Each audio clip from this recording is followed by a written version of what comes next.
Mga pumabog sa national costume sa Miss Universe Philippines 2026. Kilalanin natin. Hello, Cruelas! Mabuhay! This is Gaisel Ortega, ang vlogger na prangka at hindi chusera, kagaya ng iba. Hello! Ayan, so may paganyan tayo ng bonggong-bongga. Dahil national costume nga ito ng Miss Universe Philippines. Pero guys, before anything else na maglatag ako ng aking top 10 sa national costume competition, national costume show doon sa Ordaneta, Pangasinan. Syempre, bibigyan ko kayo ng aking mga bases kung saan ako kumuha ng aking criteria for judging.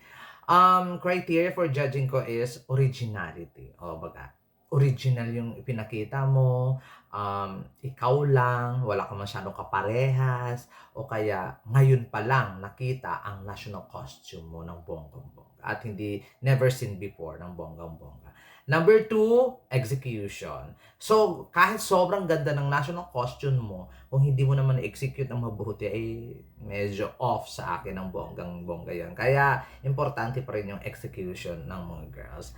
Number 3 ay beauty ng costume mo. Kung maganda visually ba or maganda sa paningin ko ang national costume, I really don't care sa paningin mo, paningin nila at paningin ninyong lahat. Kung meron kasing maganda sa paningin ninyo tapos hindi naman maganda sa paningin ko, ganon. So, my choice to ng top 10. Personal top 10 ko to.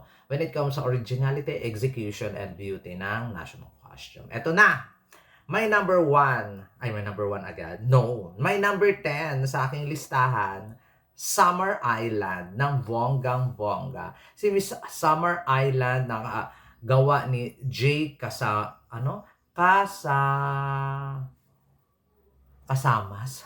Naloloko kasi ako doon sa narrator. Hindi ko maintindihan yung hindi ko maintindihan yung mga, ano ba tawag nito? Sinasabi niyang designer at saka gumawa ng costume.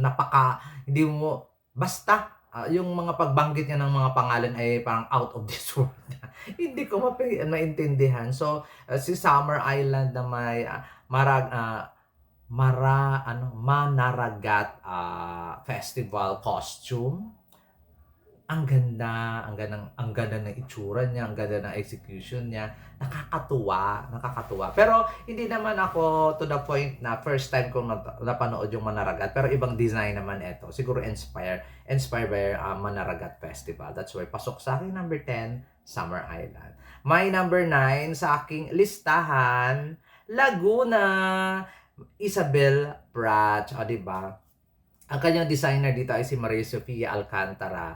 Ang kanyang national costume ay Laguna de Bay, Laguna Bebe ng bongga-bongga. Natuwa ako doon sa mga paisda. Yung mga konting detalye doon sa ilalim ng costume niya habang naglalakad siya. Not to the point na super amazing ang kanyang suot na damit kasi yung costume niya ay dala-dala na niya at saka parang may gulong naman. Pero natutuwa ako doon sa mga detalye doon sa costume niya na talagang wow! Ito ang kabuhayan ng mga Pilipino sa Laguna de Bay ng bonggang-bongga.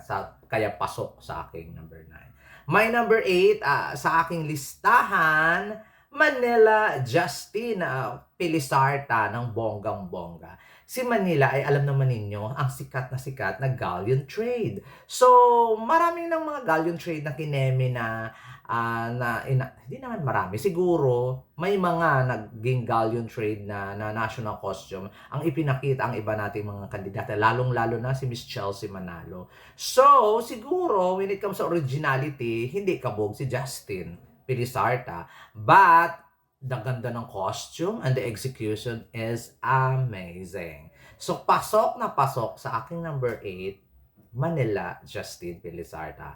My number 7, ito na. Number 7 sa aking listahan, Cebu City. Ayan, April Smith, Cebu City. Execution, amazing. Ganda ng national costume, amazing. Doon ako sa originality kasi marami na akong nakikitang ganong mga costume, but still, ang ganda talaga ng execution niya. Perfection. Tapos parang ang dami niyang kaparehas. Siyempre, body of water or anyong tubig ang ating team for today's video para sa national costume ng Miss Universe Philippines. At isa siya sa mga kahit napakalaki ng ano niya, national costume, isa siya sa na maganda ang nag-execute ng bonggang-bongga. May paluhod-luhod pa si ate mo, girl. Kaya pasok na pasok sa number 7 sa aking listahan. At ito na nga, number 6 sa aking listahan, Baguio City. At ang nag-design nun ay si Erin Montoya, Swan on Lake. Ng Baguio, di ba? Tapos, hindi ko alam yung purpose ng green na yung lumot ba yun doon sa lake ng ng Baguio. Nakakaloka. At syempre, before anything else pala na ako describe kay Baguio. Cebu City, ang kanyang designer ay si Art Gong. Tama ba? Kasi hindi ko maintindihan masyado yung ano ba tawag dito? Hindi ko masyadong, yung nag-narrate sa kanya, hindi ko masyadong maintindihan kung Art Gong ba? Queen of Sacred Water. Tama ba? Ganon yung explanation ng kanyang national. At eto na tayo dito kay Baguio, dito sa Swan on Lake. Ang ganda ng national costume. Maganda rin yung execution, pero to the point na nahirapan si Roxy. Medyo mabigat ng bonggang-bongga. Pero ang ganda din talaga, ang ganda ng costume. Parang first time kong nakita ang costume ngayon. I really don't know kung may nakagawa na nun. Ang ganda ng execution, at saka original, di ba? Na parang original sa paningin ko. Yun nga lang medyo nag-struggle siya doon sa Natcos ng sobrang laki ng bonggang-bongga. But still, number 6 sa aking listahan, Baguio City. Eto na nga guys, ang aking top 5.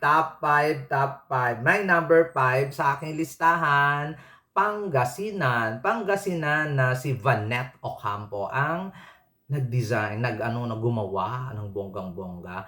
Amansaya inspired yung ang costume ni Pangasinan. Ang ganda yung may doble dito sa likod, tapos yung makeup niya parang amazing.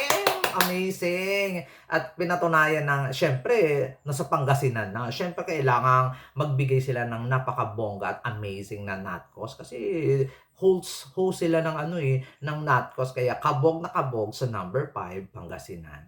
My number 4 sa aking listahan, Iloilo Province, ni Clint Jutay. Ang kanyang ano ba tawag din? Ang kanyang designer ay si Almanasin Al-Quran. Almanasin Al-Quran. Ayan. Congratulations sa iyo kasi napakaganda. Totoo yung sinabi ng host or nagsasalita regarding doon sa kanyang national culture, The Angel of Wing Clam ng bonggang-bongga. Yan talaga dito sa Panay Island, yan yung usong mga clam, kakaiba, yung diwang. Diwang tawag dito sa amin, I really don't know kung ang tawag dun sa ibang bayan, pero diwang ang tawag dito sa amin, Pearl of the Panay. Kakaibang shell siya na mostly matatagpuan lang talaga dito sa Panay Island na bonggang-bongga. Nakakatuwa naman, naisip talaga nila yon, pero kinabog at bumalik sa kompetisyon itong si Nicklin Hutay or Jutay ng Iloilo Province at my number 4. My number 3 sa aking listahan, Pampanga. Ayun. Pampanga, Alison Hetland. Si Pampanga ay designed by Sai Makapagal ng Bonsai ba? Tama bang pagkabanggit ko ng name? Ang ganda. Ang ganda ng execution. Para sa akin, siya ang pinaka-the best execution, si Pampanga, when it comes to execution. Yung originality, parang pareha sila ni may pabangka-bangka din kasi yung ibang candidates. Pero, ang ganda din talaga. Ang ganda ng itsura mula dito ni Pampanga. Basta amazing! Ang ganda talaga ng yung pagkagawa, ang ganda ng pagka-execute, at ang ganda din ng Natcos, ng bonggang-bongga. Kaya pasok na pasok sa number 3, Pampanga. My number 2 sa aking listahan, Negros Occidental, Alex Colmenares. Oh, grabe. Rufa, Itas. I really don't know kung Rupi, ang name, Itas. Grabe. Kung originality, masasabi mo sa kanyang ibigay mo ang originality sa kanya ng 100%. Kung doon lang tayo mag-base, execution, amazing.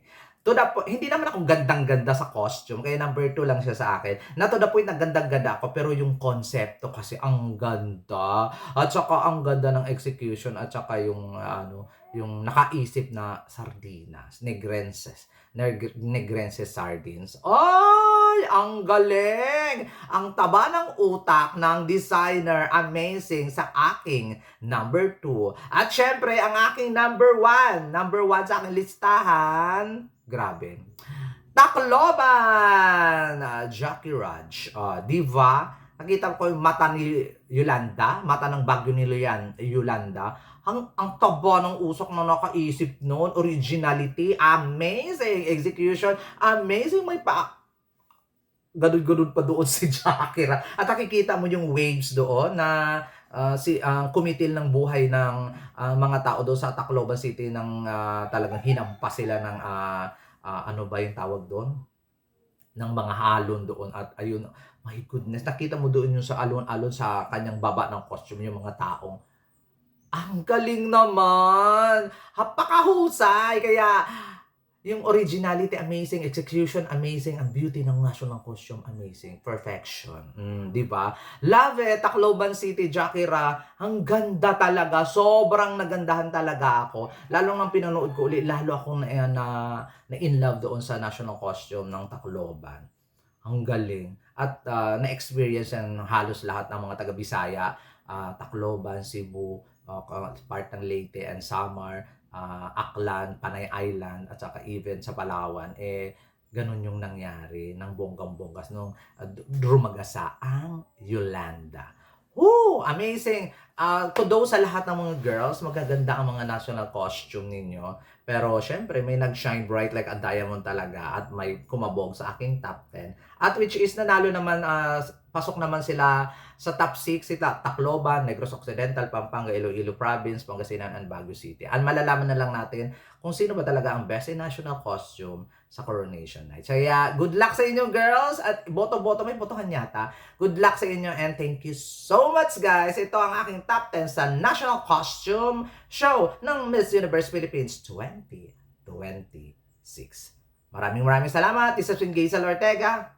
Paalam!